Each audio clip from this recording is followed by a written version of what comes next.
everybody. Thank you so much for joining us. We're so sorry for starting a few minutes late. We appreciate your patience and your time. We were just trying to gather all of our panelists on. You know, technology always doesn't work out in everyone's favor all the time. So we are all here. We're so excited that you have chosen to spend your Wednesday afternoon with us. So this is our expert panel with 7 of NCC's top producing Medicare agents. And our objectives for today are really simple.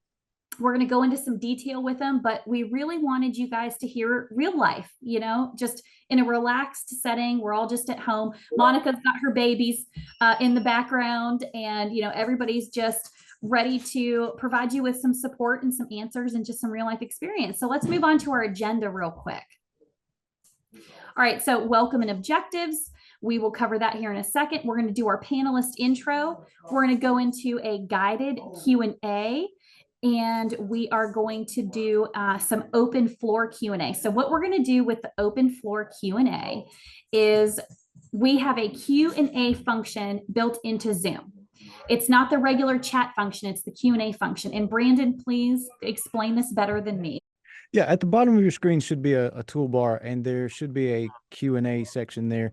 If, as we go along, you have a question that pops up for one of the panelists, what we'd like to ask you to do is to drop that question into that chat Q&A section there. What we will do is then, when it's the panelist turn, we will present that question to them, and then at the Q&A section at the end, send that in, and we'll round robin that style as it is. But don't sit on your question as it comes up, because you'll forget about it.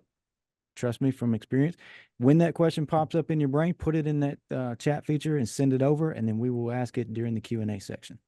Let's move on to our key objectives for the day. All right, so we really want you guys to, again, hear from the experts, learn from their experience. So we've got some guided questions, hopefully some valuable insights from all of these seasoned professionals who have learned, you know, through all the lumps and bumps along the way, how to navigate this industry. It might be strategies for client acquisition, how to communicate effectively with your clients, maybe challenges that they faced in the field. We also want you to understand some best practices, because as you hear from these experienced brokers, you're going to see that there are some common denominators amongst all of these folks on here today.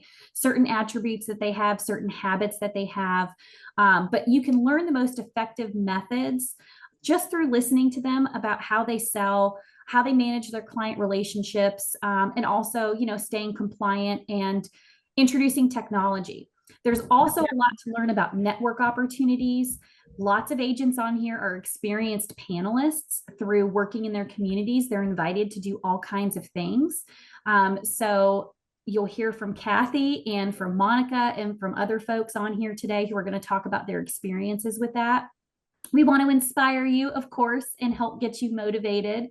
And then we're also going to do that Q&A that Brandon had mentioned. So make sure you have a piece of paper and a pen, and that you guys are writing down any questions or comments that you have.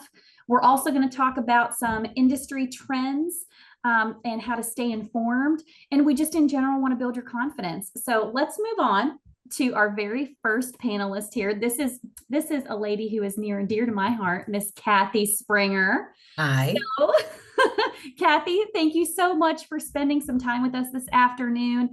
You can see here that Kathy is originally from New York. She has been in insurance for way longer than 10 years, but about 10 years ago, you moved to Georgia. So tell us about that real quick. Yeah, I've been in the insurance industry for 29 years, actually, since 1997. And I, in 2013, asked God to guide me, and he led me to Georgia. And Medicare is what he wanted me to do. It wasn't really my forefront of options, but it was what he wanted. So I kind of just went with what he said, and here I am. I love it. Yeah, so I love it here and love what I do. All right, let's move on to your questions, Kathy. Let's see. All right, so here come the brain busters, y'all. All right, so Kathy and I have been working together for, this is probably, I don't know, 6 or 7 years now. And in those years, I have seen you dive headfirst This meeting is being recorded. Your community, into networking. So just talk to us about how that has really changed your business. Well, like I said, I was led here and I knew nobody. So the only way to get your name out there is to network. First thing I did was I joined my local chamber. And if you're not a member of your local chamber, you're missing out, because that is where people are going to learn and get to know who you are as a person, ethically, professionally, personally. And in there, I was able to connect with others in the community that network in other locations. So I started going networking to other locations, and it's just been amazingly, it just changed my whole, everything about being here. So I all of mean, those people outreach, know who I am, yeah. I walk into a room and I'm known. I get referrals based on the fact that people know, like, and trust me. And that's how networking helped me, is because you got to learn that if they don't know you, they're not just going to contact you. They're going to contact someone that, so it's very important. Wonderful. Thank you so much. Sure. So what advice, okay, hold on. Let me go back here. Mhm. You also, in addition to being a networking expert now, you cross-sell a lot. And so one of the things that we're always pushing agents to do is, take a look at these indemnity plans. You can earn some extra income, multiple clients, multiple policies with clients make a loyal client. So tell us a little bit about your strategy for how do you weave that into your appointments? What's your success rate? How do you identify if, this is a economical fit for someone, they can afford it? Tell us about this. Well, it's a very loaded question, but I know. we've had this conversation many times. So to start off, we are agents. We are sitting in front of people that they trust us because we're in front of them. They need what we are offering. Our job is not to dictate or determine what they can and can't afford. Our job is to say, this is what you should have. And I start by going through a Medicare Advantage plan, and I touch on, hey, this is, inpatient hospital copay is this. There's a gap insurance that will help pick up that cost. We'll talk about that after. I kind of put the little drops in their ears throughout the presentation of their Medicare Advantage. And then by the end, they're asking me, what's this gap insurance? But realistically, I have clients, I've been doing cross-selling since 10 years now. I just made it a habit to be part of my duties as an agent, because we have a responsibility to let them know these are the things that are available to you. Make sure that you offer those. Whether they can afford it or not isn't your problem. It's very important. It's a duty that we have as agents to offer it to people. It really shouldn't be rocket science. And don't be afraid and say, oh, well, they really can't afford it. I pulled up to houses that look like dumps, and these people have all kinds of money. And I pulled up to mansions and they have no money. Either way, No judging go of over book the by its benefits and cover. explain it and offer it. Moving on from there doesn't matter. Just make it a habit. Yep. So our lesson here for everyone is to dive in, start learning about it, find out what your options are, and, just keep educating yourself, fine tune your presentation and how you talk to folks. And I'd be happy to, if anybody ever wanted to call me privately, I have no problem helping people, that, to show you how to do it. Cause it's really not that hard, and you just can't be afraid. I mean, you have a job, you have a responsibility to these seniors that you're talking to. They don't know what they don't know. And that's the end of the day, what it's about. And they don't know, you don't know. So, right. So it's rewarding when you do it, and when they actually see the value in what you're offering. You got to show them the value of why it's important to have it. So wonderful. Well, thank you so much, Kathy. Welcome. And if you guys have any questions for Kathy around starting out networking, how to join your chamber, some of those opportunities that are there, how do you, who do you network with at the chamber, or how do you cross-sell and what the best products are, write those questions down and get them ready for our Q&A. So next up, we have got Dale Green. So Dale, thank you so much for hopping on here with us today. For having me. Awesome. Oh, I love seeing your face. I haven't seen you in a while. It's been a minute. I'll be seeing you soon in Georgia, though. You need to come visit more often. I know, right? So you guys, Dale owns a family operated business. He works with his two sons, Corey and Addison. They have become very successful building their business through literal blood, sweat, and tears with grassroots marketing, starting out with food pantries across North Georgia. Dale has also done a jam up job in being fearless, diving in with provider marketing and talking to doctors' offices and trying to find angles, as well as working with his local broker managers. I'm sorry, Dale, I just like stole some thunder. I've got all these intros for everybody. So let's move on to our questions for Dale. All right, so I just mentioned that you have really built the backbone of your business off of grassroots marketing, never having to spend money on leads. So talk to us about what that looked like in the beginning, the good, bad, the ugly, and what it took to really build that up and keep it up. Consistency. I think that's the biggest thing. In the beginning, we kind of got our start with the whole D-SNP market by chance. Honestly, we had a lady over at United Healthcare that we were working with, and this was back before food pantries were really even being worked at all. We were one of the first people that they had talked to back in those days. And we were new to the business, so we didn't know any different. We thought everybody did it. And we just decided to buckle down. And we would go talk to folks at these food pantries to let them know what we could do for the people that were coming to the pantry. I think the biggest thing is to really position yourself as someone there to help these individuals that are, they're low income. A lot of them won't take their drugs because they can't afford it. You can apply them for extra help. That hopefully gets them in a position where they at least can take their prescription drugs. I call it a quality of life thing. If they're eligible for Medicaid, especially if you're going to a food pantry and you can talk to the people running the food pantry about how you can put, $174 a month back in their pocket whenever they're coming to a food pantry for food, that goes a long way in the eyes of the people there at the food pantry. And then, of course, in today's world, we have D-SNP plans that have food cards on them. So, it's kind of a win-win all the way around for the food pantry. You just got to position it the right way with these guys. And honestly, if you have a new food pantry that you're working with and you have a couple of clients that you sign, I ask those clients to go back to the people that run the food pantry and let them know what we did for them. It doesn't take too many of those, and the people at the food pantry they'll always have you there. So, right. And it's now you do, depending on the size of the food pantry, we have small ones and we have some pretty big ones.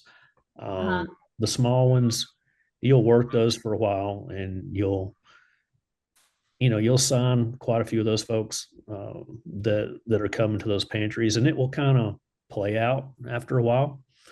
And typically what we do is we just talk to the folks that are running the pantry, let them know that we're not really getting any new clients, and just let them know we're going to go away for 3 or 4 months. And then we go back. And when you go back, it's kind of replenished itself because they've got new clients and everything. And it's just a constant feed. It's an easy way to get leads, to be honest. Well, I love hearing that. So I'm going to shout it from the back. You don't have to dump money into a bunch of purchase leads if you don't want to. Now we have access to them. We do not spend money on leads. We never have. I love that. So so you mentioned the D-SNP market, which nicely leads us into question number 2. Since a lot of your book is spent with D-SNP, and, just from what we know about D-SNPs, they're a little fickle of a market, right? A little transient, sometimes folks move from place to place. They get called all year long from telemarketing companies and things like that. And how do you keep up with these folks? What's your best advice for new agents thinking back on what you maybe should have done better back then? In the beginning, we were all about trying to build our book of business. Honestly, we didn't keep up with them the way we probably should have. And as a result, when you get to the end of the year and you look back, you realize how many you lost. And we've always been, even on a bad year, right around 10%. And most people will tell you that that's what you should expect. If we have a good year and we know we're doing things right, we have been as low as 5%. As far as, because you are going to lose some folks. You've got people calling them left and right. I think one of the things that, and I do this constantly, I talk to our folks and we tell them, look, we represent most all these plans are the major carriers in the North Georgia area. If you have somebody that calls you, you think it may be something that's better for you, all you have to do is call me. If we'll talk about it, if it's going to help you, I drop by and we'll change the plan. It's not a problem. So, and some of the rules that are changing next year are going to stop a lot of this, but so there's pros and cons to it depending on what the environment, I guess, looks like. But one of the other things that we do is we do send out birthday cards. Oh. They love birthday cards. It might be the only one they get from anyone. Actually, you're probably right. We've had several people call us, and it's usually some little 80-year-old lady that just thinks you're the best thing ever because you sent her a birthday card. But when you do those kinds of things, they won't leave you. They're gonna always call you if they got a problem or a question or what have you. So, and that's the other thing. It's a little bit of a challenge when you start to get a decent book of business built up. Driving new business and also keeping up with what you already have, it can be a challenge. I mean, but you have to be focused. You have to stay on it constantly. We work 5 days a week. We don't slow down. Sometimes we work 6 days a week. It just depends on what's needed. But if you'll stay on it and you'll stay consistent, you can do well. I love it. Well, thank you guys. All right. So for everybody that's writing down questions, if you've got questions about keeping up with decent clients, how to break through into that marketplace, then write those questions down for Dale. Thank you so much, Dale. Sure. All right. Next up, we have Mr. Harry Perret. So Harry is from the music city of Nashville. I would love to take a trip to Nashville, a fun trip, not a work trip. He has built up his network for referrals through creating a lot of business partnerships with hospitals, large employer groups, just to name a few of them. And Harry's also been one to embrace technology to communicate better with his clients. And it's really created a rock solid retention plan for him, especially with 2025. We've got so much disruption everywhere. So let's get into Harry's questions. Hey, Harry. Hello, it's so great to be here. And I am taking notes as well because they're great suggestions, and some of which I'm doing, some of which I need to do. So it's just great to be here. So thank you so much. All right, so let's get into our question number one here. So one of the things that we work really hard with as sales development managers is to give agents lots of ideas. We're spaghetti throwing ideas at brokers all day. Sometimes we can be a little bit of overwhelming individuals, giving them too many ideas. But one of the things they struggle with is, well, Rachel, you told me to go to this physician's office, or you told me to go to this pharmacy, or you told me to go to this car dealership, whatever it is.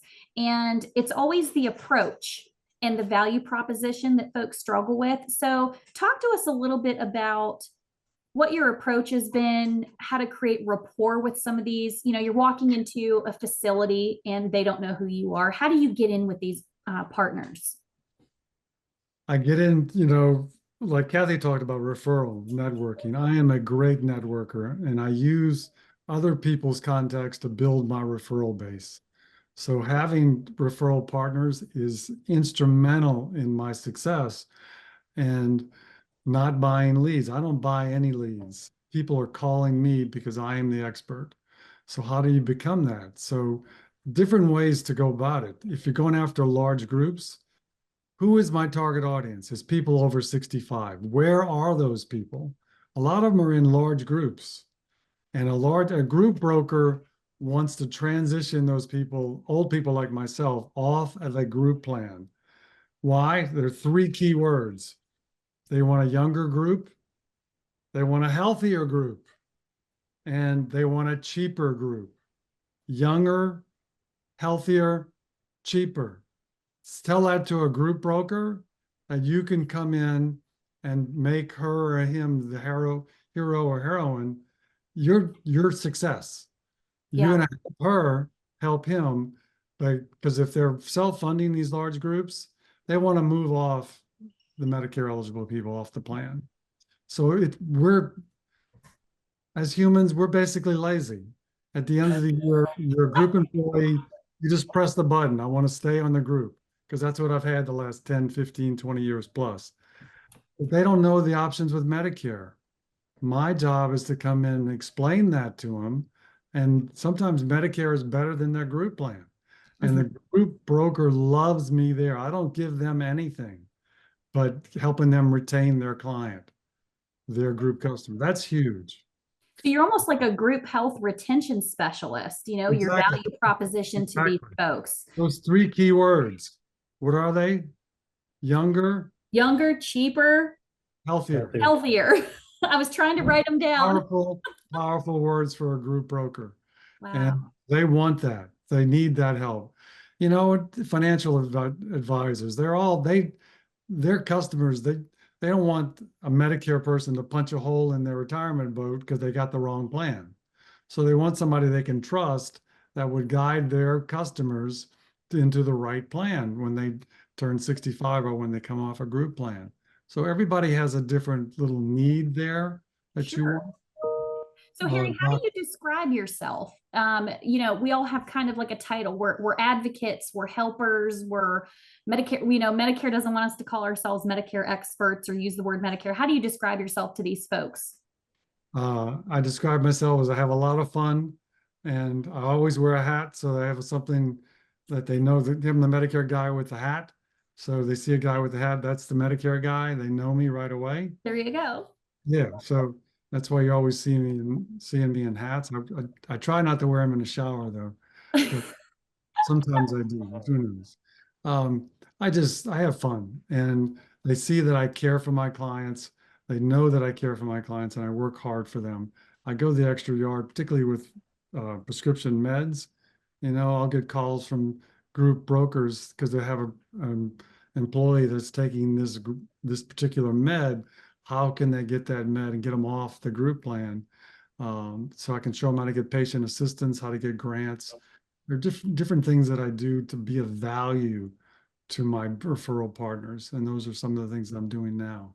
I love that. I love that. So Harry, you're an expert at helping group, you know, group enrollment specialists, retirement financial consultants, all those kinds of people. And you're an expert in keeping yourself as a referral partner. So we appreciate I love that, because I'm always on a soapbox trying to help agents build that confidence, you know, and sometimes you just have to rip that Band-Aid off, like practice what your spiel is, what's your approach, you know, understand who you're approaching first, who do they help, and what's in it for them, and figure out what your value proposition is. You know, you're there to help them retain their group. If you're talking to a provider office, do you need to grow your patient panel? So question number 2 for you, Harry. One of the things that I absolutely love, and I know this through working with your SDM, Angie, is that you have recently, in the last so many years,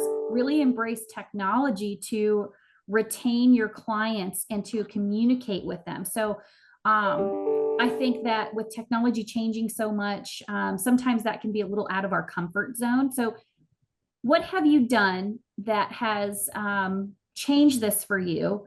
And how has that changed your business model? And what have the benefits been? That's a very complicated question. Old guy. I first got licensed in 2005, so I've been doing it a long time. And I'm a paper and pen guy, files and folders. And when you have a large book of business, you can't do that. You don't have access to the information. Somebody calls me on the phone, and I'm all jovial when they're calling me on the phone, but I don't know who they are. I've got who they are, but if I pull it up in my CRM, I have all their data there, and then I can just talk like I know, they're my brother and I can tell them everything that's going on. So I need that technology, that database to give me the information so I can service my customers, because I'm a one-man shop. It begins and ends with me. I've got people that assist me and help me. I do birthday cards, like Dale talked about. My clients send me cards and respond back to me with emails and phone calls thanking me for a simple birthday card that my sister sends out in hand. To me, the key is handwritten birthday cards. Don't do the computerized ones. Do something handwritten. It makes a big difference. I love that, Harry. I always tell folks, look, you don't have to get into a W-2 employment situation. You don't have to necessarily go full virtual assistant if you don't want to. If you want to take baby steps with help, there's tons of college age kids, high school kids with fast fingers, and they can do that data entry for you. Throw them $100, Worth the time. Our expertise is selling, helping, cross-selling, like Kathy talked about. I love doing that. And I can't do that if I'm not on the phone with somebody. Right. I need to be on the phone if I'm doing manual stuff that doesn't help me. So having a database, having letters go out to my clients, emails go out to my clients, staying in touch with them. As more and more as you build a larger book, you need that constant contact, because you want to keep the clients that you have. And those clients are feeding me new clients and bringing me referrals all the time, because I also reward my sister, and she's bringing somebody else in to help her. When I'll pay them a bonus when they give me referrals as well. So not only are they paid by the hour just to send out thank you cards and get people to book appointments with AEP coming up, but when they get more referrals, I give them bonuses or bogeys there as well. So that's wonderful. I love that. Can you tell me, I know that you've recently, in the last, I don't know, maybe 4 or 5 months, I might be long balling that there, started to use Retire Flow. Talk to us about how your response has been on Retire Flow and how that's worked out so far. Well, I started first getting a CRM. I finally got a CRM maybe 3 years ago. So that's, it's terrible I waited that long to do that. But Retire Flow is great because what it does, it's an app where I send out a survey to my clients before I have a talk with them, get their name, their address, the doctors they're seeing, all of their prescriptions. What do they know about Medicare? Do they want to have a plan where they have copays or a plan that they don't have copays? So I have all this knowledge before I even get on the phone with them. So time is money. It speeds up the process so I can get right into it and help them. And correct me if I'm wrong, Harry, there's also a scope of appointment that can be electronically signed through that link from Retire Flow. That's good. I haven't been using that as much because I really like using Sunfire for the do that, because I can then do the send out my link and do the drug plan or the Advantage plan through Sunfire. So I've got it there as a backup, but I turn around and also use Sunfire because I want to do the electronic submission with the drug plan or with the Advantage plan, because that way I don't have to read the whole script to them and spend 45 minutes on the phone with them. I don't have you found that more clients, more often than not, are embracing technology and they're perfectly comfortable receiving these things in a digital way? They need their hands held. Even though I give them a cheat sheet describing step by step, but I've had a couple of people make mistakes on Sunfire, Medicare Advantage / Part D plans, Medicare Advantage, Medicare Part D plans. They'll click the first one they see, and then they sign up for the wrong plan. Getting that undone takes a lot of time. So I get them to that point, and then I'm off the phone because the rest is pretty simple.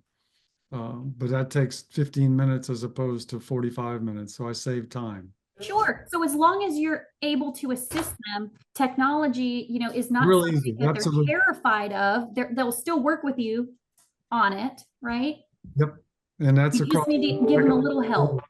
That's across the economic board. People have cell phones that could do it on their cell phone. I love hearing that. How to do it. Cell phone is different than a computer. So I always ask them, well, you want a computer or a cell phone? Because choosing the plans There's a different drop down. If it's on a cell phone, it's a drop down. If it's on a computer, it's across the screen. So you just have to know where they are and then talk them through it, and then they're good and we're off to the races. But I it helps love save time. Time is important. It's not just AEP, it's year round. I I need love to save time all the time. it. So I can Well, focus. thank you so much, Harry. We fun. appreciate you so much. You guys, if you have questions for Harry around building up referral partnerships, what that approach is, or technology and how it's benefited him, please write those questions down. Let's move on to our next speaker. We have got Mr. Bryan Massery. So Bryan, welcome. Thank you for hopping on. Hello. Yes. Glad to do it. We're so glad that you joined us today. So you guys, Bryan, a few years ago, he was truly faced with a complete career change, and That's correct. he got licensed and he literally dove headfirst straight into Medicare. And his first AEP became a top producing agent with NCC. I mean, you really came out swinging. So let's get into our questions for you today, Bryan. Sure.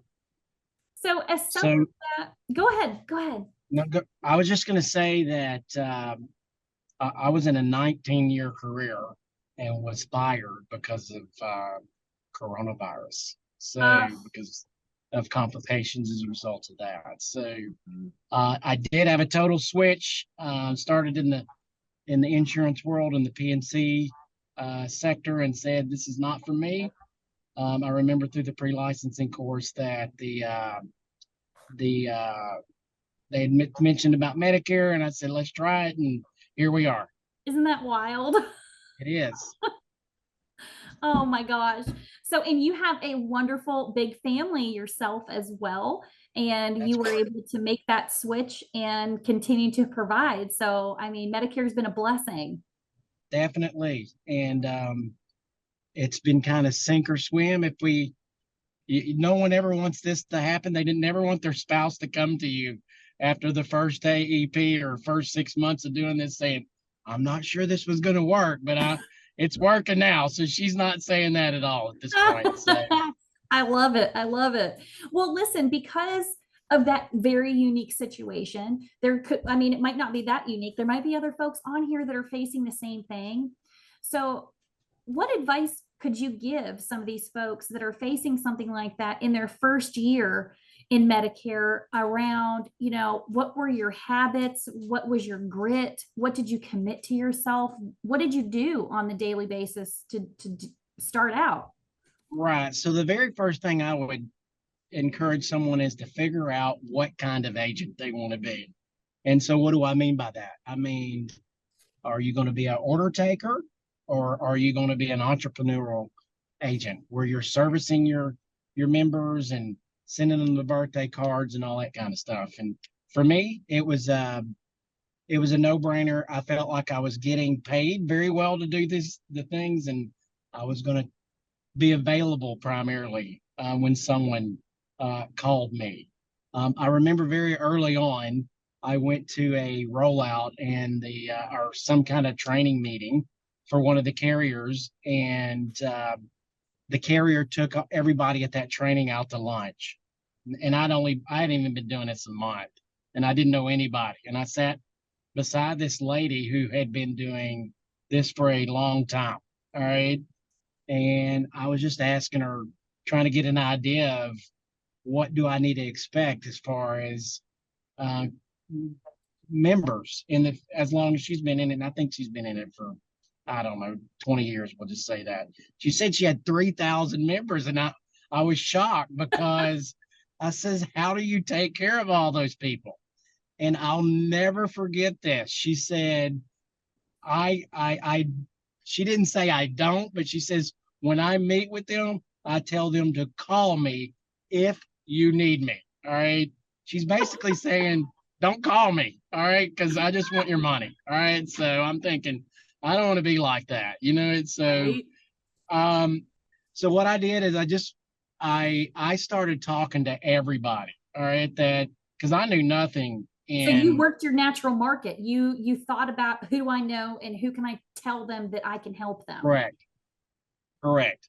And then just as but I started reaching out to the carriers as well. So I didn't realize this initially, but there's a lot of leverage you've got on the carriers as far as them helping pay some of the bills, meaning that their sponsorships as far as doing different events. I'm a big proponent of I work retail at the CVS. That's kind of been my bread and butter. And so I went out and got a name tag and got some business cards, and I fit the part as far as looked like a professional. I had no idea what I was doing, but I went out and started beating the streets. So I love it. I just had me individually, I had to be with the people. All right. I will not say I did not buy leads. All right. Because I bought them initially and I hated it. All right. I said, this is not for me. So I said, we got to take a different approach. So I went out, started working the retail and all, and working the senior centers. And it took a while. And what I would tell someone is trust the process, right? Because the process does take time. It does not happen overnight. And so I just had to make sure I was out where people were at. Yeah. And to make sure that they knew that I was quote the expert on Medicare, which at the time I had no idea what I was doing, but they didn't know that. They didn't know that, exactly. Being fearless. They did not know that. And more importantly, they were appreciative that I gave them the time of the day. All right. And so I don't know what any of the other agents are doing here, but one of the things I resisted the temptation to do is to run in and run an appointment that is 45 minutes, an hour long, right? I do the majority of my appointments face to face. And my average appointment is at least an hour and a half, all right? Because I want to make sure that we've gone through the report process, that they have gotten all the opportunity to answer their questions. We've run all their meds, and that they feel confident in what they have done when I leave that appointment. I love that. Oh, and I would also say, get kind of going back to what Harry was saying, get a CRM, a good CRM right off of the bat, because yes, you may only have 15, 20 people, but those people are going to, if you've done it correctly, are going to start referring, and the book is just going to keep growing and growing and growing, and you can't keep up with whose birthday it is. You can't keep up with their meds. And more importantly, I love the CRM I use because it has their Medicare number right there on their portal. So I can, when I'm calling in to Aetna or whoever they're on, the first thing they're going to ask me for is an MBI, and I've got it sitting right there waiting on me. I love that. So that's a good comment to make here, is making sure that you have a HIPAA compliant CRM when you're shopping around for one. Otherwise, you can't put that information in there. Oh, we got a hand raised. Hey, Dale. Bryan made me think of something that I failed to say a few minutes ago. I know when we first started this, I have two sons that do this with me. And when we first started this, I told them, I said, look, guys, here's the deal. We live in a world that doesn't follow up on anything. So if you tell somebody you're going to do something, just do it, no matter how little it is. Exactly. And if you'll do that, the rest will take care of itself. And I stand by that today. And we're 8-9 years down the road. I love it. Nobody does that anymore. It sets you apart. Well, exactly. And people are appreciative that you've taken the time and you've done what you said you were going to do. And I had one last night that I sat down, a guy that I wrote the last day of the month, and he needed to go to the doctor this morning. I knew he wasn't going to have his card before he went to the doctor. I logged on to United Healthcare, went in there and just took a screenshot of where the plan is active. It's got his member number and everything. And I sent it to him via text. he sent me a message this morning. Thanks so much. This is awesome. I mean, Aw, it's just little stuff like that, you know? it sure is. It sure is. And Rachel, I would also say this, that you got to put in the time, meaning that don't expect this thing to materialize in a week, and don't expect people to be knocking your door down Yeah. after the first month, because it just takes time. It So takes time. give me 3, in your opinion, of your own personal habits that you think have kept you successful and kept your momentum going.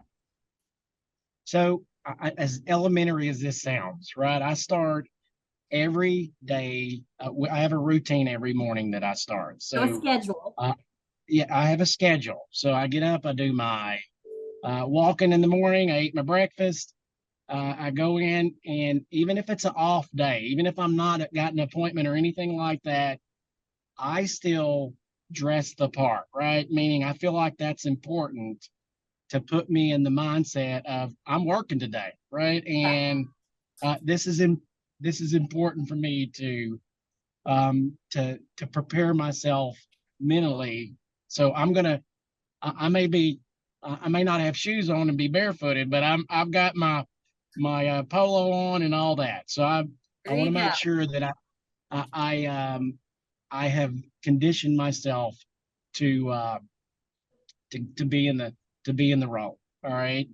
I would also, for me personally, is trust the people around me, what they're telling me. All right. And so more important, so you have people that you will gravitate to, as far as at NCC, at some of the local broker managers, you'll gravitate to, is to have basically someone you can be accountable to.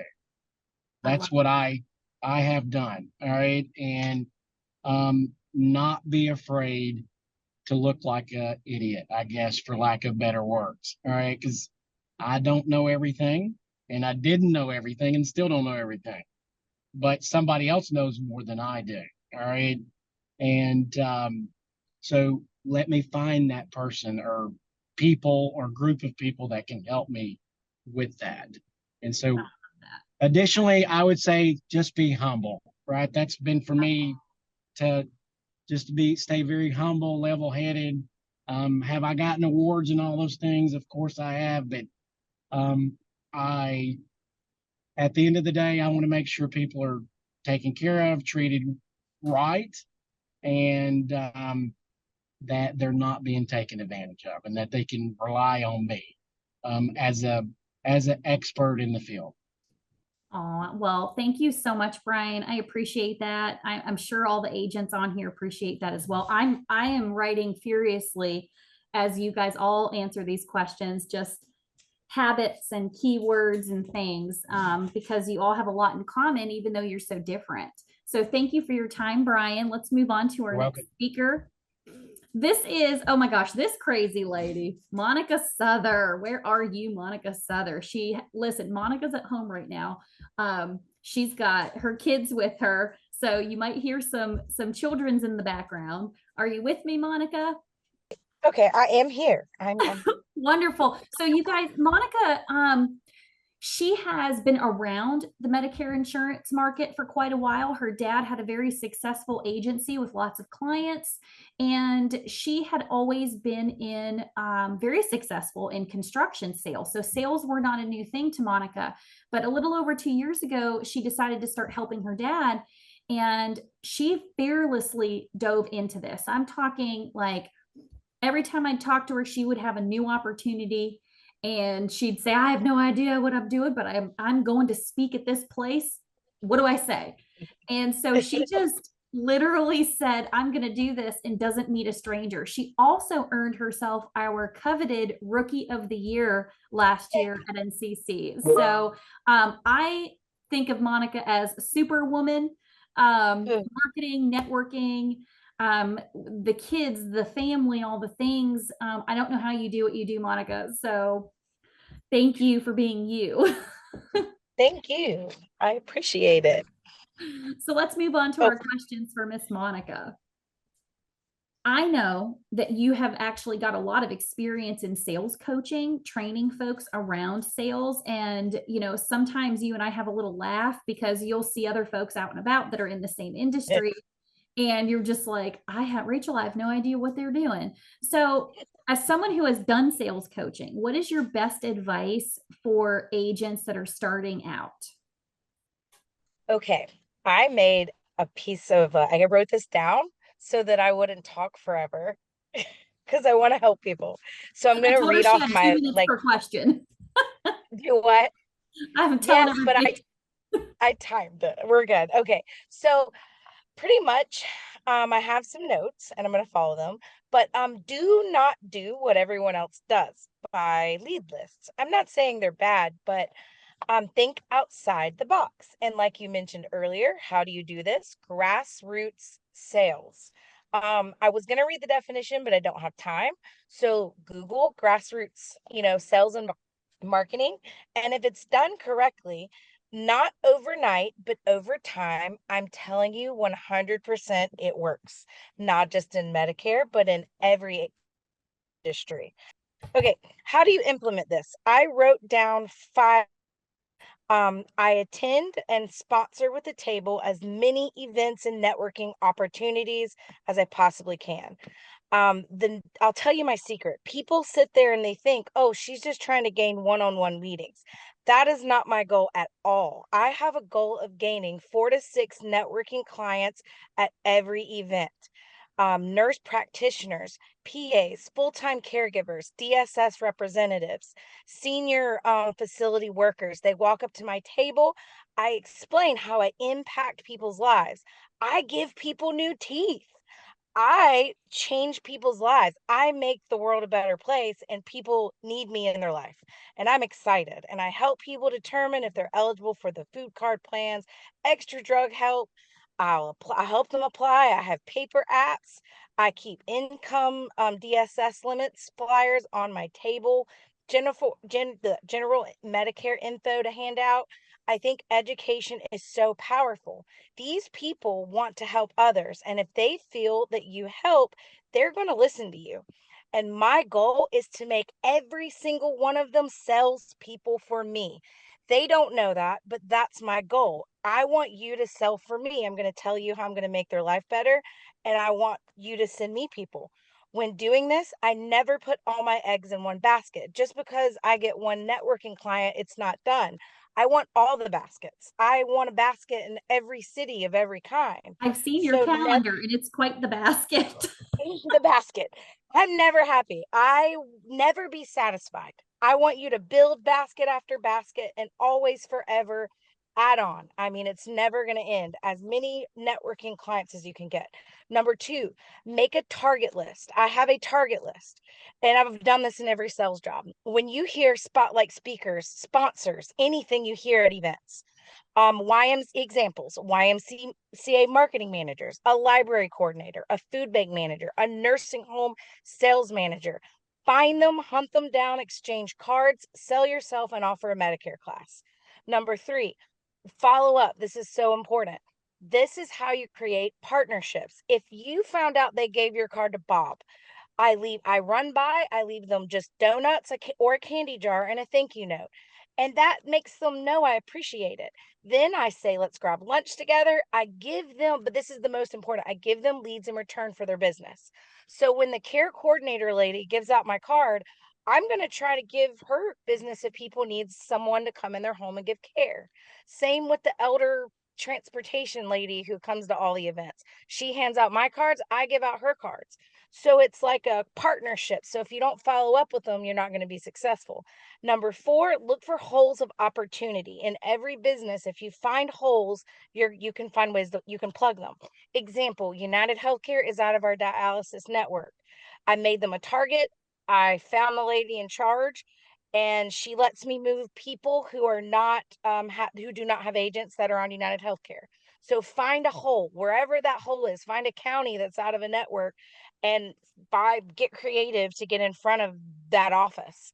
And then number 5, sell yourself as a brand, not selling carriers. I don't sell that. I literally tell them my name, my logo, my brand, me. I sell me. I don't sell anything about the companies. I sell me. So that's my top 5 advice for Monica, that I'm question. so impressed right now because let me tell Really? you, normally when I talk to you, because you have got yourself so busy, you are like flying by the seat of your pants. You've got like 6 client case studies that we need to hammer through real quick. So to hear you like just say how methodical and strategic you are and how you fill your calendar up. Yeah. I love hearing that. So speaking of your calendar, you have a lot to juggle, right? We all do. But some of us are all in different points in our lives. You and I, you know, are kindred spirits. We both got young kids and we know it's hard, but tell us what your typical work week is like.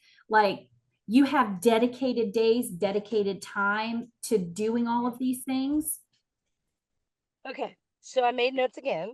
Outside AEP, I make some goals. My goal is to at least attend one networking event every 2 weeks, all over the place, anywhere, and table at least one event to meet people in the community every week or every other week, according to what's going on. Now from September to October, I love event marketing. You're not walking past my table without a toothbrush. Talk to me, even if I have to tell you a joke and smile and do a silly dance. I sometimes even have donuts back there but they have to come talk to me to get a donut. I have 6 different Saturday fall events. They're like everybody's day fall events, but they're big. And my goal, I hand out maybe 400 to 800 cards. Like, I mean, every person coming by is going to have one. I don't care how old they are. And those 6 events, again, I did most of those last year. They gave me a lot of calls. So those are 6 Saturday events between September and October. Weekly, I do my busy work, my emails, and my calls while sitting at Oak Street. So I partnered 2 different Oak Streets in 2 different locations. I'm agent of the day, and I have a nice little pretty office. They have patients or new visits that walk by and maybe need plan help. Well, they'll bring them to my office while I'm there. So I'm sitting there doing all my busy work, emailing, busy work, CRM work, while sitting at Oak Street 2 days a week. I'm half day at one right now and half day at the other, but I'm going to be full days at each place during AEP. I am going to schedule 2 events a month with them, which I've always scheduled 2 events a month this year. And we just always do 2 random events together and we kind of exchange, sit there and send people to each other's tables. During AEP, we have a few Medicare classes at housing authorities, and we have 2 big events where I teach Medicare info, just general, and they're trying to gain patients. So they tell why Oak Street Health is amazing. And they offer breakfast at a diner and they mail the tickets for me. They do everything there. I help like address some of them, but they do it all. I also add in 1 to 2 days a week during AEP at various places in October. So you're going to say, well, where are these? I made a list. So I either table or do a Medicare class at all these places. And I ask anybody when I'm at events, I offer a Medicare class or a table. All they can say is no. So I just ask anybody that'll listen to me. The places I sit this year are a YMCA, a PACE sponsored health event at a Pentecostal church, a health fair, another health fair, a blood drive or 2, the Disability Advocacy Center, independent living facilities, a barbecue festival, a campground, a veteran monthly meeting, a bingo, a paid sponsorship at the senior center, a fair senior day, and a seafood festival. Y'all, And I then the helped her last, put this on a calendar, or she already had it on a calendar, but I had to, she rattled that list off to me and I was like, okay, hold on a second. I have to visualize this. yes. So the cool thing is, lastly, I put all my permission to contacts for AEP, and I did this last year. I'm new. I only started this last year, but obviously it worked. So I put them all on a list. I call them all, and I schedule them in November. So October, I am building. I'm gonna have to upkeep my clients from last year, doing events, working at Oak Street, upkeep. But then November is when I'm no more events. I am meeting people and writing policies. So I know that's not what other people may be doing, but this is what I'm good at. And I know it's going to work. It's worked in all my other sales positions. So, and I love it. I love it. I love it. The craziness of, I never, worry about a call from Monica because I know it's always about sales. It's always going to be some crazy case study. I've got this guy, or look at this card. What does this mean? So it's awesome. It's awesome. Thank So you. what we can learn from Monica, guys, is really that she is tenacious. She gets out there. She doesn't meet a stranger. She's always looking for opportunity. She's putting herself out there. And I have to say, you have the background support of NCC. So, you know, she's talking about these Medicare educationals. We can get you customized Medicare 101s and handouts and all the things. Some of you have friends and family that do that. That's fantastic. We do it as well. But leverage all your tools and resources, be fearless, and just ask questions, you know, so act and then call us, you know, that's what Monica does. She'll be like, hey, what am I allowed to talk about with these people? Because I just got myself a meeting with X, Y, and Z. And I love it. It means that she's out there doing stuff. So thank you so much, Monica. We really appreciate it. Thank you. All right. So our next speaker up is Mr. Ronnie Ragan. Are you with us, Ronnie? I'm with you. Yay. Hey, Ronnie. How's it going, my friend? I'm good. How are you? We're doing good. We're doing good. We really appreciate you being on here today. How was your cruise? It was fantabulous. Let me just tell you, did not want to come home. I can imagine. Where did y'all go? We cruised out of New Orleans and we had 2 port of calls at Costa Maya and Cozumel. Okay, so everybody on here, we can vicariously live through Ronnie. That's right. Well, Ronnie, I understand that you initially started out part-time in Medicare, wanting to build up that residual income and, you know, at a certain point go full-time. And Angie tells me that in 2015, you had that chance, rip the Band-Aid off and just went fully independent. So talk to us about that experience. Yeah, well, it was kind of a forced necessary evil, I guess. Like Bryan. Yeah. Well, I'm a retired minister. So I was been a preacher, Southern Baptist minister for 20 years. And the stress, just being totally honest with you guys, the stress was pretty tough on me. So in 2015, I resigned my church and asked the Lord, what should I do for a living? And he gave me Medicare. I truly believe he gave me Medicare because I love people and I have a heart for senior citizens and I want to help them make sure that they make good choices and just take great care of them. So that's really how it got started. I did a little bit of everything. I have 5 children. I've been with my wife now 34 years and had to do a little bit of everything to try to make a living. And the first couple of years in Medicare, gosh, I can't even tell you everything I did. I was a body snatcher for a funeral home. I did radio advertisements, billboard advertisements, just a little bit of everything. Television advertisements. So just a little bit of everything to try to make a living. And as my Medicare grew, it was phenomenal to see how God provided and we were able to go into it full time. I love it. I'd love to hear that. Oh my gosh. I really believe, I tell agents this in our new agent onboarding training, that as you serve, you deserve. So if you act with the heart of a servant in this business, the income will come, the referrals will come. It's just consistently doing right by folks. That's exactly right. You know, and as a new agent, sometimes it's hard not to obviously think of the money, right?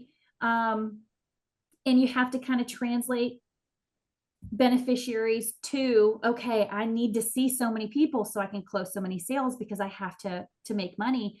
So what's your advice for folks to combat that? Like, so how do you make a sales goal, but still keep it about service to people? Yeah, I think the word humble has been given a few times today. And I think if you come into this thing with a true humble heart, that you're going to help people. And it's not just all about you, because I believe everybody on this panel and probably everybody on this call could probably say you do a fair amount of free work. You do a fair amount of work that you never get paid on. And it's just because you're doing the right thing. And I've been referred so many times by doing the right thing and not making a dime off an individual, that I've more than made up for doing the right thing by people. So I love I that. truly believe if you do it and you do it right and you care and you do it with a heart that's serving the people, then you're going to be taken care of. I love it. I love it. So Angie tells me that you have got some really great relationships you've been able to build with local clinics and pharmacies to build up that referral partnership. How do you maintain those partnerships with those folks? We do a tremendous job, I feel like, of really investing in our partnerships and making sure that they know that they're not just, it's not just a one-way street, that we do a tremendous job of making sure that we refer patients back to them. If there's a patient that's looking for a doctor, we refer our partnerships and say, hey, we've got some very good experience with these clinics and these particular doctors, or with pharmacies as well. And we show up to the pharmacy owners' kids' birthday parties, or we invest in their kids' softball teams or baseball teams and sponsorships and things like that. We want them to know it's a true partnership, given both ways, that we're just not taking, that we're trying to give just as much as we get. I also understand that you have dove into a little bit of mentorship, taking some agents under your wing, showing them, your process and what you've done. There might be some agents on here that have those aspirations, right? You go independent and you're like, I would really love to have my own insurance agency one day. And oftentimes that next growth step would be having agents that you mentor and they become your downline. What advice can you give some of those budding agency owners? Ron? Oh, just kidding. I'm just kidding. No, seriously, it's a joy of mine to help individuals learn anything new in life and to try to take their next steps towards a better business, a better career in Medicare, or if it's something that they're looking elsewhere at. It's a real joy of mine. There's a young man standing across the room here. He's a new agent with us, and he's been with me a couple of weeks, just learning things and staying with me every day, just trying to learn the business. So I would say, if you truly have a heart to help people in the business and new agents, and really want to see them succeed, it isn't all about the money. It isn't all about the override, even though it's nice. It's really rewarding to see people get it and start making some goals and some strides towards a financially more secure career. So it's a great thing to do if you truly want the give and take relationship, because it's a lot of questions, a lot of phone calls. It's usually 7 days a week. My phone is ringing. Folks Yes. asking me questions. What do I do here? How do I do this? Where do I go to get this information? And so you have to have a very understanding wife. My wife is very understanding and very forgiving. Even on the cruise, we had several phone calls saying, "Hey, what do I do here?" It's just part of it, and she knows how much I love helping people. So you just gotta buckle down and do it if it's something you aspire to do. So do you have any recommendations for and I'm trying to figure out how exactly to ask this. So, obviously, personally, you need to be in a good situation before you can step into that type of role. And what I mean by that is time is money, as we've heard a lot of folks on here say, Harry bumping up technology to speed things up, when you decide to take that next step as an agency owner and bring in downline agents, you're sacrificing your personal production, You are. right? Your time. So do you have any advice for how long an agent should wait before they deem themselves worthy of being a mentor? I really don't know if there is a magic number, because it was quite scary, because of the amount of partnerships I had with pharmacies. And that's where really a ton of my business has come from over the years, is partnering. I think we have about 12 different local pharmacies that we partner with. And so that was tough for me to give up those babies that I had raised, basically, and give those to different agents. As a matter of fact, I'm giving more away this coming season because I have so much business and trying to train. So it's a tough question to answer. But I think it's when you get to that level where your income is not the most important thing, but really and truly helping others is probably the most important thing, that you can walk into that space and feel like, hey, I can give this away. I can give these referral partners away. I can trust this person with this. And you got to make sure that it's the right people that it's on your team as well, to make sure that because they're carrying your brand and your name and into the community. Everybody can't be like Harry. I mean, Harry's like everybody wants to be like Harry. I mean, know. he's my favorite person on this call. You know what I'm saying? I mean, so. Well, thank you so much, Ronnie. We really appreciate you hopping on here today, and I look forward to seeing what our agents on here ask in our Q&A. Yeah, my pleasure. Thank you. All right, let's move on to our last speaker. All the way up near the Windy City, we have Mr. Mike Rostenkowski. Hey, Mike. Hey there. Thank you so much for being on here with us today. My pleasure. I hear that from Julie that you are an avid baseball fan. Well, we got two teams up here, so. I know. How do you juggle that? Like, how do people just decide which one they like and which one they don't like? When you grow up in grade school, you're kind of forced to pick a team because that's how you divide who's playing who. So Yep. you don't, in Chicago, you don't go, I want this guy and I want this guy. You just go, okay, all the Cub fans over here and all the Sox fans over there. And Yep. there you go. I love it. That's awesome. Yeah. Well, thanks for hopping on here too. Let's move on to our questions for Mike. Sure. So you are like, I said, I almost put this on here, and Julie was like, oh Lord, don't put that on there. And I said, he's kind of like a referral ninja. Like, he's just, this expert at just never buying a lead, generating referrals. So with that in mind, did you have any kind of particular plan in place that made you so successful at generating referrals? Was it just a habitual asking of them, or did you have like a good referral story or a unique way of building rapport with folks? I think, as you've heard from all the previous speakers, that it just is the nature of the business. You do a good job, you're going to get a referral.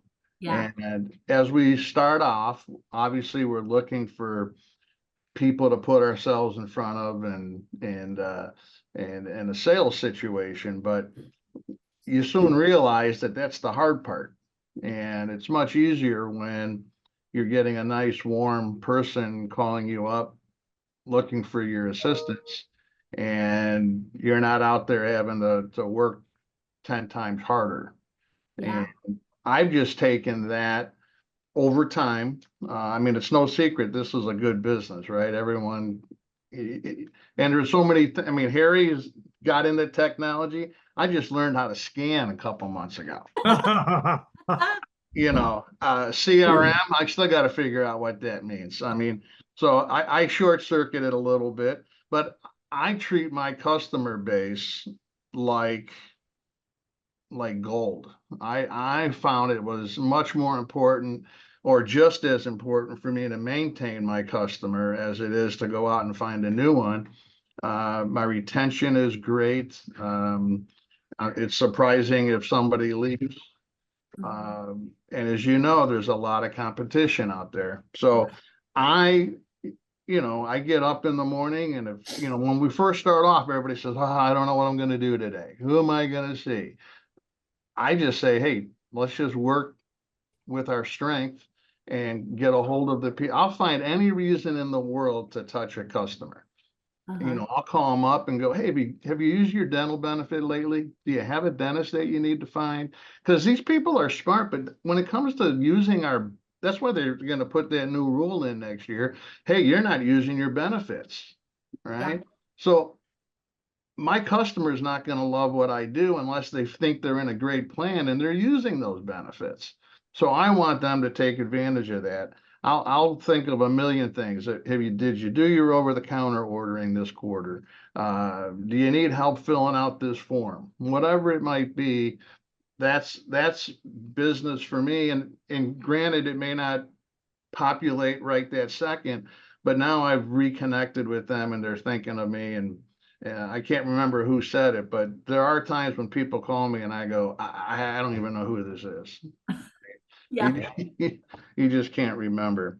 Yeah. But you know, I think you never know how you're gonna create or find that great center of influence. And you just have to treat everybody the same way. Yeah. And when it happens, it's amazing because then you're like, oh my gosh, I'm getting all this business. I'm so fortunate. But Yeah. you got to do the little things. Yep. So. Yeah. Well, it sounds to me like, you know, even if you haven't dove in, you know, to a CRM like Harry or some of the other folks on here, though, you still you wake up every day with intention and a process and a plan. Well, I'll jump ahead to the two pieces of advice is that yes, give I it just say away. one for everybody, just be thankful that you found this opportunity because this is an amazing business to be in. And secondly, just show up to work every day. It's not hard. So you just have to do it. You know, like I can't remember who mentioned it, but whether it's putting the dress clothes on, getting your mindset right, there's plenty to do. I mean, you're never going to go, oh, I don't know what I'm going to do today. I think everyone on this panel would say, I'm swamped. I could do a month's worth of paperwork or organization, and then I not even put a dent in it. Yeah. Yeah. Yeah, it's like AEP is now. It's not in October. AEP is every month actually, but it's specifically now. You gotta be lining that up and talking to people and yeah. So the customer work hard to get them. Once you get them, don't forget about them. Yeah. You know, they like the little things. Like if somebody calls me, I'm gonna pick up the phone, even if I'm with somebody. And I'll say, excuse me, but I want you to know this is how I operate. And when you call me, you're going to get the same thing. I'm going to tell them I'll call you back. I'm with somebody. But I know when a 75 or 80-year-old person's calling me, it's important. And they don't want to wonder if I got the recorded message or I didn't. I just do it that way. And every time someone calls me, they go, oh my God, you always pick up. Oh. Right. So it's good that they know that you're available. Yeah, absolutely. Gosh, I love hearing from all of you guys today. This is awesome. So yeah, I don't know if it's long-winded or whatever, but everybody does a great job getting the referrals and cultivating those referrals. And I'm just to the people, just stay in touch with them. Yeah. Thank you, Mike. We really appreciate it so much. Sure. So you guys, there's a lot of common factors that we've heard today. We've gone a little bit over time. I still would like to have an opportunity for that live Q&A for anyone that asked questions. I wrote a whole lot of keywords down, you know, local networking, or, you know, the things that you see on the screen here, but I also wrote down schedule, routine, dressing the part, personal accountability, consistency, being a helper. There's just so many common factors to all of these folks that we've heard from today, even though they've all got very unique things that they're doing to build business. There's a lot of fundamentals, being adaptable, being fearless, you know, not meeting a stranger. So I just really hope that you were able to, you know, find some inspiration with all of this. So let's go on to our Q&A. Brandon, do we have anyone that wants to participate?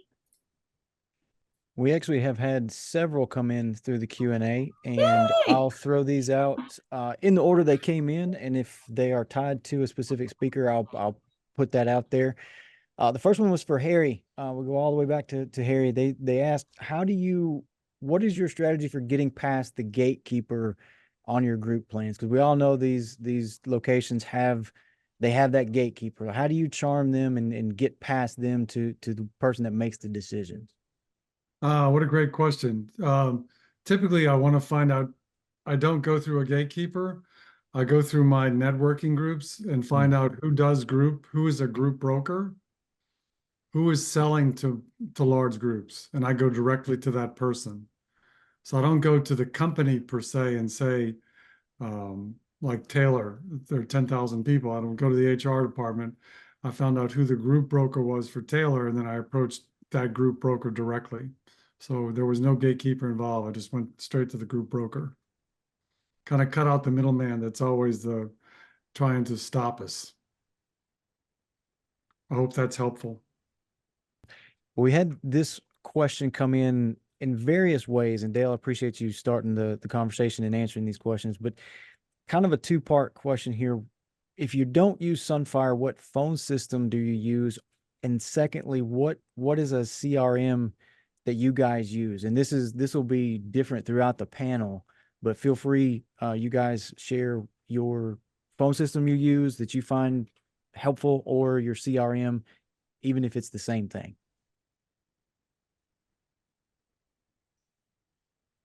Well, this is Harry. I'm old school. I use a cell phone. I don't have a phone system. That baby's always with me. And the CRM that I use is Medicare Pro CRM.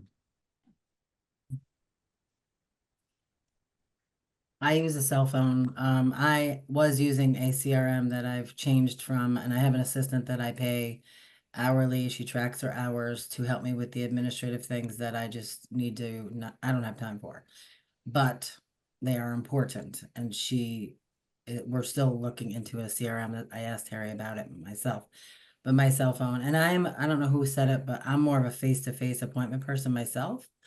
But it is true that as you grow, it gets harder to do that, especially during AEP, because you're like one person and somebody lives an hour away, you're there, and it's a lot. But anyway.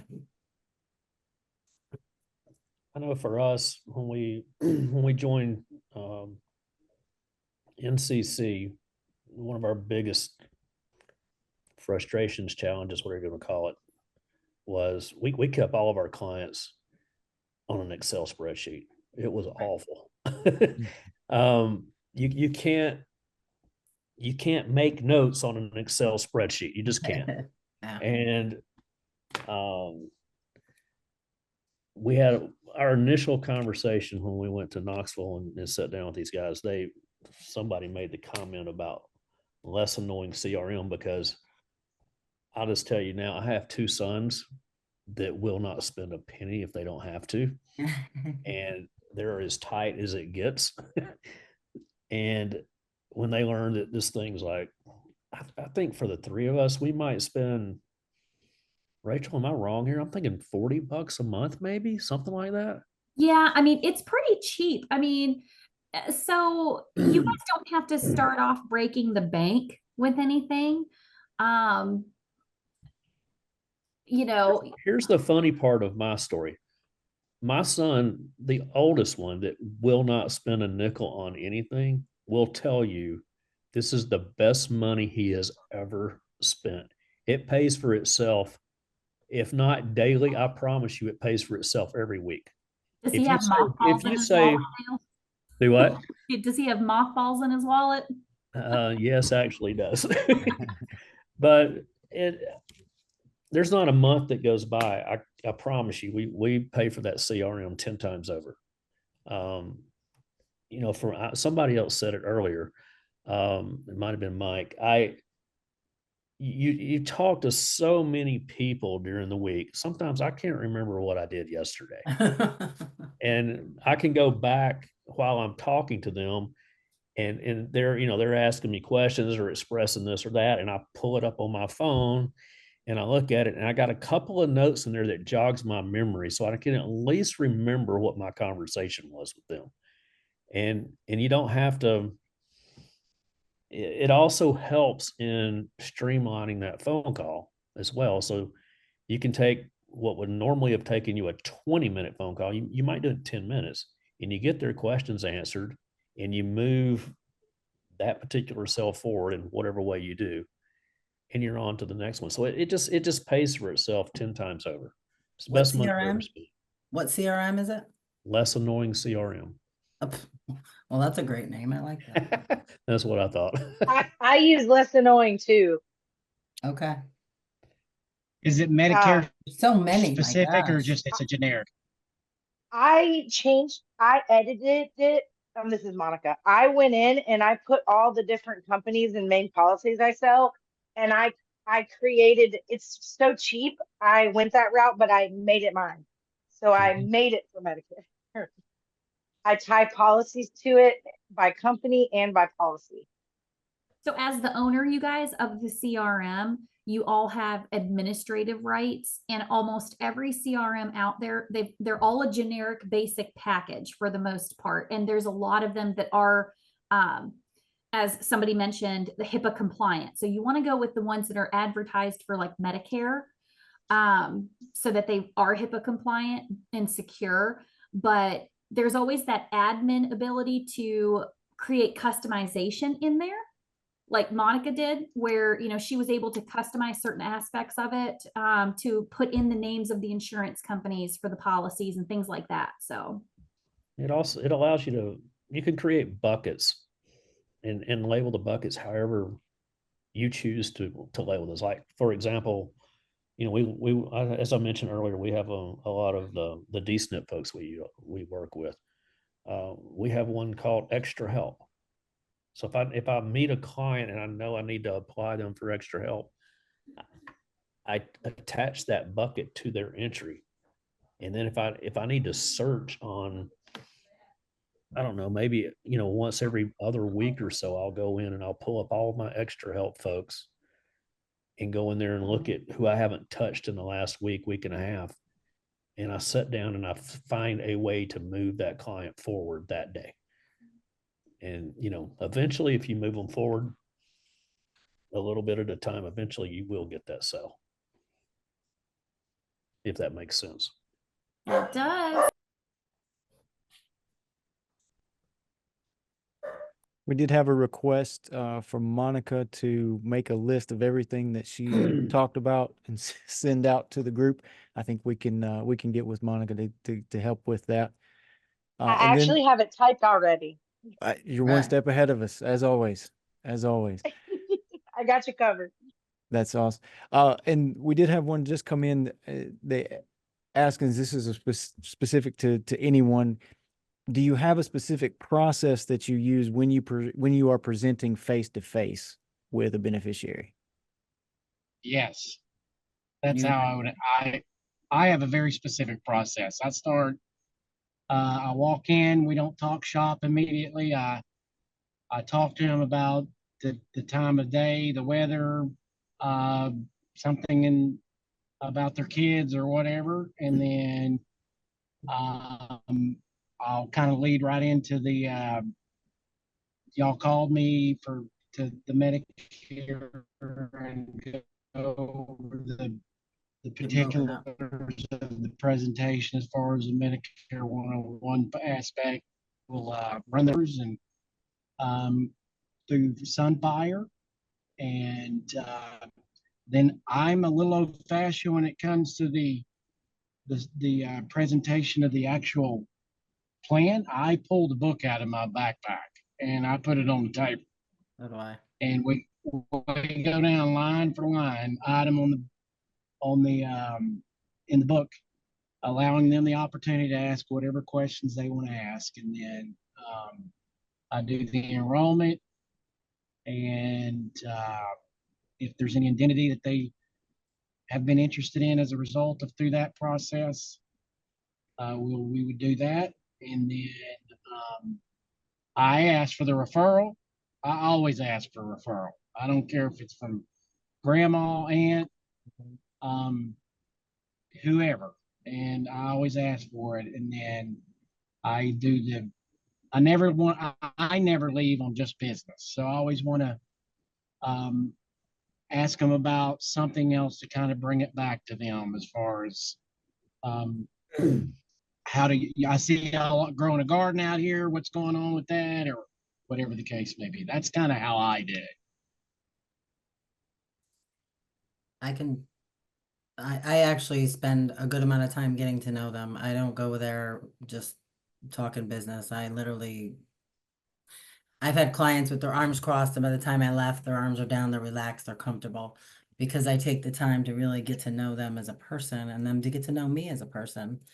They want to know, like, and trust you. So that doesn't happen in 5 seconds. So and then I take out the books as well, like in their area, and it's just an easier way to look at the benefits, bulleting the important things that are going to be important to them. And I always try to write down something that I can reflect back on when when it's time to start their policy, to say, hey, how's your grandchild? Oh, you just had a new baby, or whatever the situation is, just so that, because we're not going to remember everything. I actually have clients' phone numbers in my phone. I can't say I have everybody, but I'm pretty good at saving their numbers, and they'll call me and go, I'll be like, hi, Joanne. They're like, oh, you knew it was me? And I'm like, I don't remember what they look like. I have no clue, but maybe I do. I have some that I talk to more frequently, but it's like, I don't want them to know that I don't know who they are, because I wouldn't like that. I know none of us really would. So I try to give it that personal touch, because it goes a long way,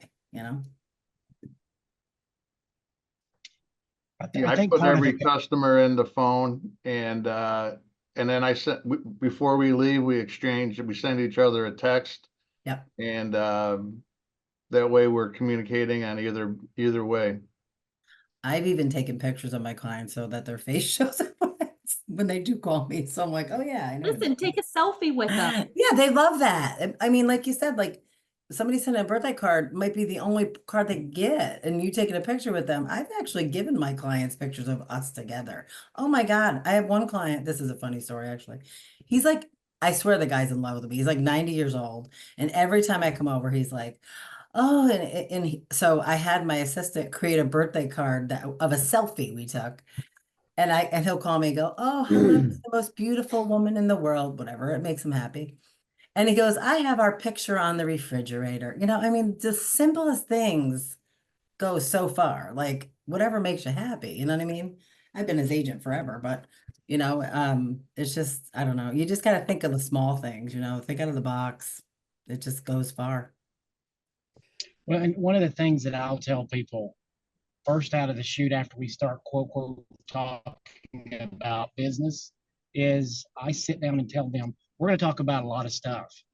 If it makes sense, do it. If it doesn't make sense, don't do it. And that's as transparent as I can be. And I find when I tell that to someone that may have their proverbial arms crossed, right, or they're apprehensive, it just really diffuses the whole, this guy's not really here to sell me something. Right. He's here to help me if he can. Yep. I add to that. I can add to that. I was just going to say, anybody can use that if they want to use it. It doesn't matter to me. It's not patented. Yeah. I mean, this is what this call's about. I add to that with, when I say we're going to cover a lot of things, and I promise you, I don't expect you to remember everything. And that's where I throw in the servicing side of me, is when it comes time to utilizing dental, vision, outpatient, whatever it is you're not remembering what to do. Call me. I'm going to guide you. I'm probably not going to do it for you, unless of course I have somebody that needs that. I'm going to connect you to what you need to do next to make sure you're utilizing those benefits the right way. And that makes them feel better, because they're like, you just gave me all this information. But I will say that the people that I've sat with, when I'm done, they're like, you just made this sound so easy. And that's my goal. I don't want to make it complicated, because they're already confused as it is, It feels good when you walk out the door. I would also encourage someone not to sell benefits, because as we're seeing this year, the benefits are a lot of times doesn't look like they're going to be there. And so I really pride myself on that I'm selling myself, as far as I will tell them very candidly, you're going to get a birthday card from me, you're going to get a Christmas card from me. I'm going to reach out to you periodically throughout the year. I'm not going to beat your door down or anything like that. You will have my phone number. You can call me. I may not answer the phone, but I'm going to call you back. Right. And I think people just appreciate you being available. Yep. Service is key. Well, guys, listen, we are 9 minutes over time, and I definitely want to respect everybody's time on here today, especially after we heard all about how time is money for everybody. Time is You know, we want to make sure that we get out of here. But if we did not get to your question, what we're going to do is we are going to take all of the questions that are in the chat. We're going to get them answered and we're going to send them out to everybody. All right. So on behalf of NCC, I just want to thank all of our speakers on here today for really taking the time out of their day to share all of this knowledge, advice, recommendations with us. Listen, we could sit down with this panel of folks and talk for hours because there's so much good advice. I've been in Medicare since 2007, and I'm learning something new every day. And we all learn things that are new from each other. So thank you, agents, for hopping on here to listen and to speak. If you need anything at all, follow up with your sales development team. We're here for you. And I hope you all have a very blessed rest of your week. You too. Thanks. Thanks, guys.